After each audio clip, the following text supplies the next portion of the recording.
Rain during the Southwest Asia invasion, Okay. Desert Shield, Desert Storm.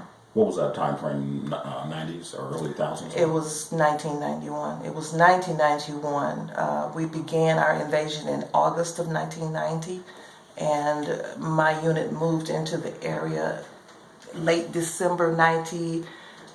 We occupied for about 6 months, and then we returned to the United States mid-May of 1991. Okay, now what did your job entail? Your military job, what did that entail? Nursing. Nursing, okay. So how did you happen to come by being assaulted? This particular situation happened one evening after I was getting off work. Okay.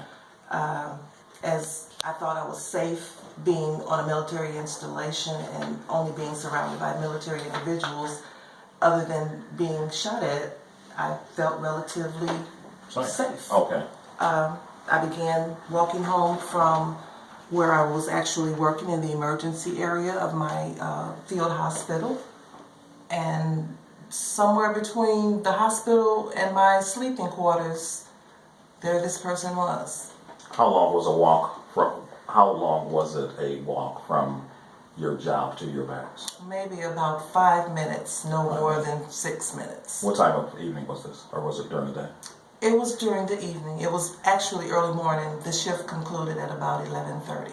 So we're talking darkness, basically. Darkness, yes. Okay.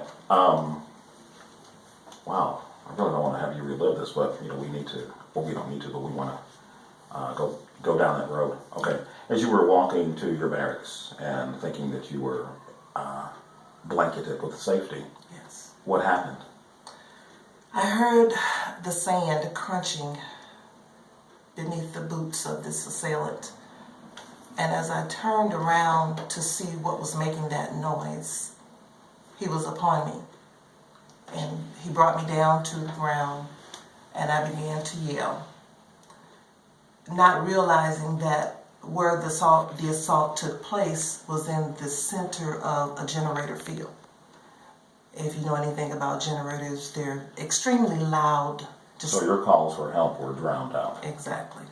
And it took me until just 3 years ago to realize why no one responded to that, because I hadn't really thought about that initially.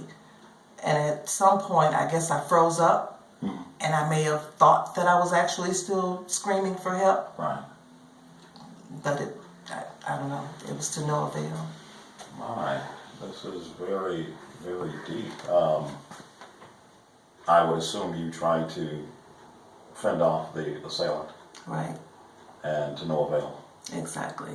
They, I don't want to say they, but Right. certain units Okay. have access to little plastic prisoner ties.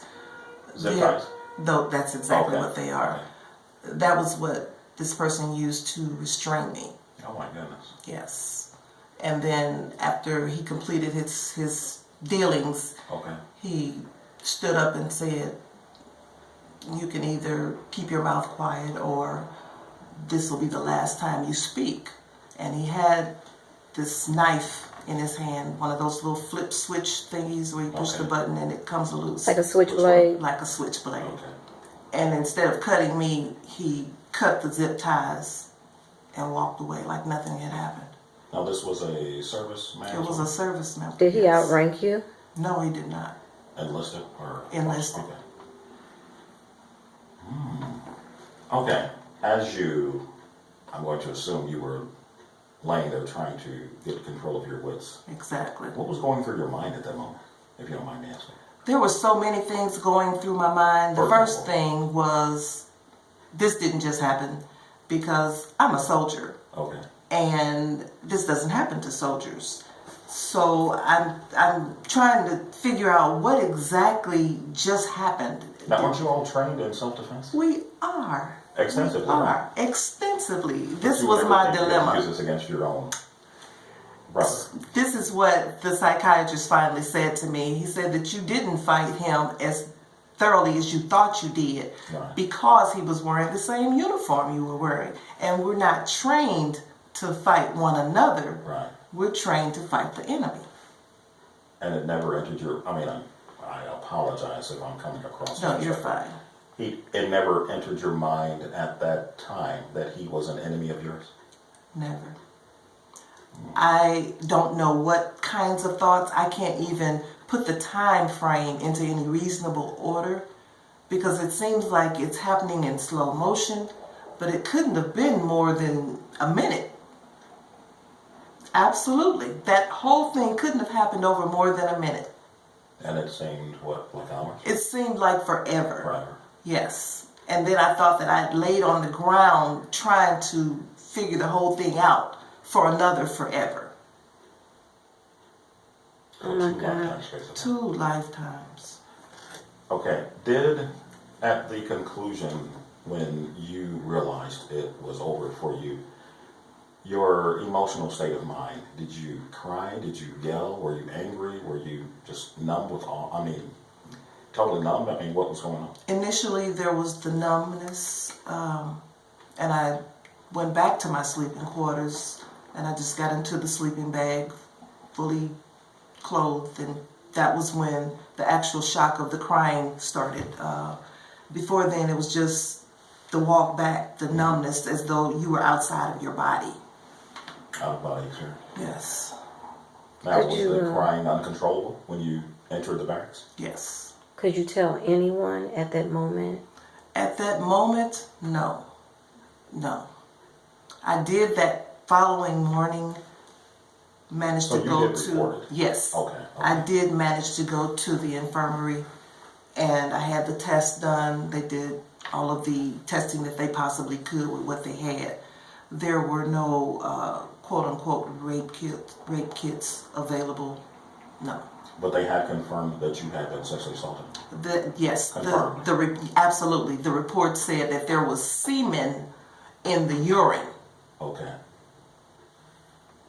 Okay. I'm getting ready to go deeper into the depths of the lines here, if you'll allow me to. Okay.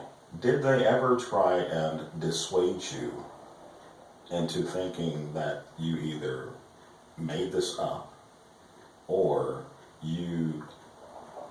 this didn't happen to you? You created this?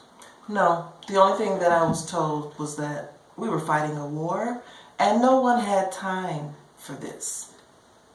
Someone from the United States Army told you that? Absolutely. More than one person. Mr. Dallas doesn't get stumped very easily. Holy cow, I just can imagine that. I couldn't imagine it either. But at that point, I knew that it was left up to whatever was within me to become a soldier. And that's all I needed to do. I needed to stop dwelling on what had happened and be a soldier, period. Now let me ask you this. Once you, and I hate to phrase it like this, once you made up your mind to become a soldier, did everyone become an enemy now? Pretty much. So you trusted no one?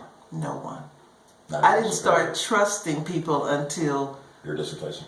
Yes. Your doctorate. And I was over halfway finished with writing the dissertation, and I decided that I was having some type of break, and I went to therapy.